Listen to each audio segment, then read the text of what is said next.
We're about to explore a topic that's just as important as knowing where to invest, and that's understanding where not to invest. Today, I'm delving into the key considerations for steering clear of real estate disasters and helping you avoid investing in a money pit. Make sure to stick around until the end of this video to discover my personal list of the worst cities to invest in real estate right now.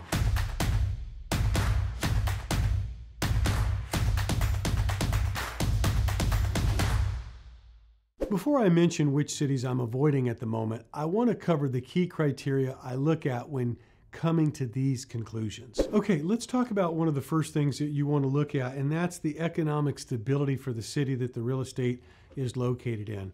You want to look at some really red flag warnings, such as, is there high unemployment rates? Now, again, we look at that in relationship to the overall U.S. So are they at a higher unemployment rate or a lower unemployment rate? If it's a higher unemployment rate than the rest of the areas of the U.S., there's a reason for it. Is there a slow job growth or a declining industries happening in that marketplace? God forbid, some places also add in with that you have a declining population.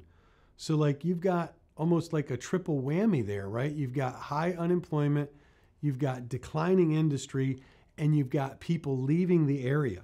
So again, those are things that are really critical that you want to look at to understand what's going on with that particular area. All right, next we want to take a look at what's going on with crime rates in overall the safety of the overall community. So because if you've got elevated and high crime, that can impact the property value and rental demand.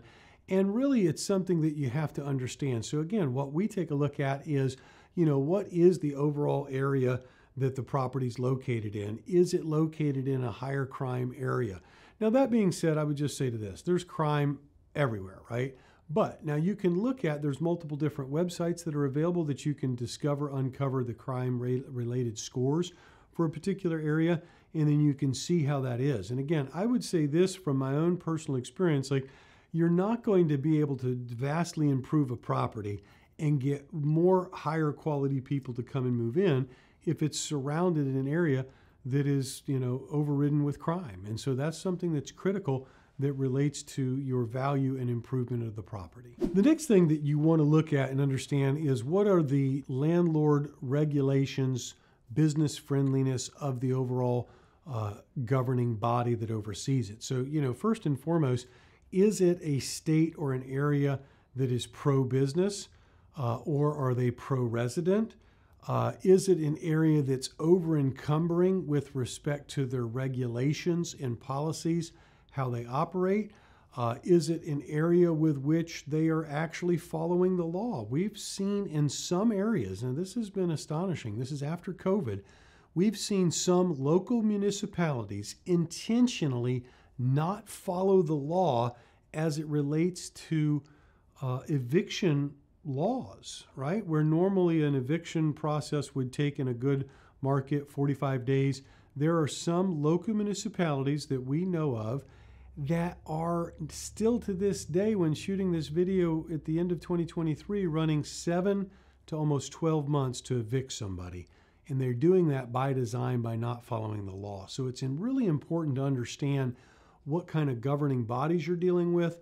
What are the regulations that they set? How are they implementing or not implementing the laws on the books?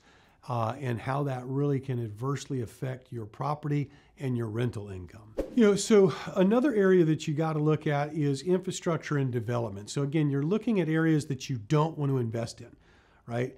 And so when you see that there's not new development taking place, or that there is a lack of the municipality investing in infrastructure, that tells you a lot about the area.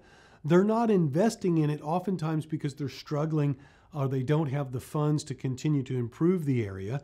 And then there's no development in that area because, again, it lacks demand for that product. And so those, again, are beginning to be equations or pieces of the puzzle that are red flags that you want to look to stay away from. One of the things too, want to make sure also is a clear point of you want to avoid markets where there's only like a singular employer.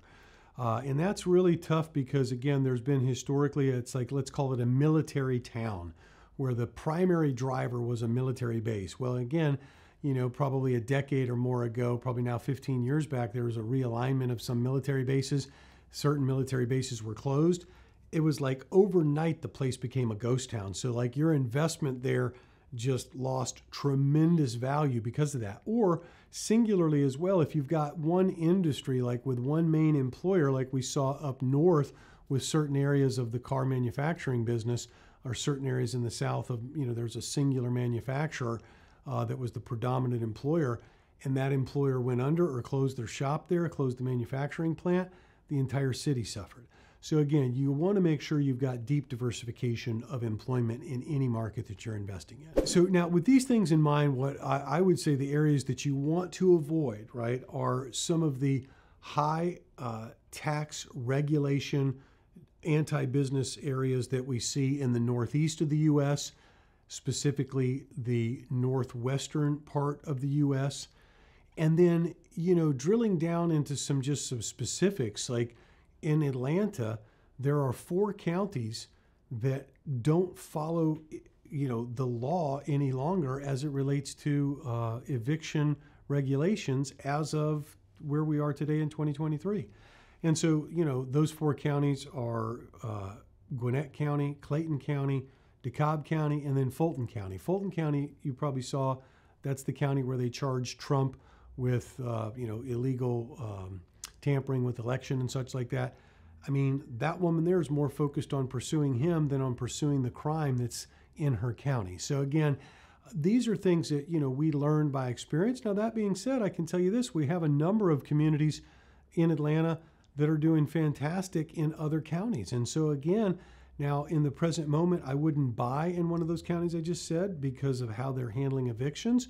But that's the importance of understanding that this information that we just talked about boils down also to the submarket reality of like, okay, you've got Atlanta as an example as a whole, but there's multiple counties that exist there and multiple opportunities. So again, when you're looking at places, you've got to make sure that you're drilling down at a state level and then at a county or city level, county level, and making sure that you're finding out all the facts. So again, here's the other piece.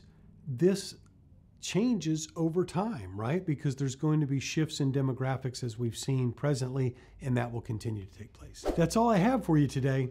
If you're interested in investing in multifamily real estate with me, click on the link in the description of this video to join our investor club and get early access to off-market multifamily investment opportunities. Thanks for watching. Make sure to like this video and subscribe to my channel for more content on real estate investing. See you in the next video.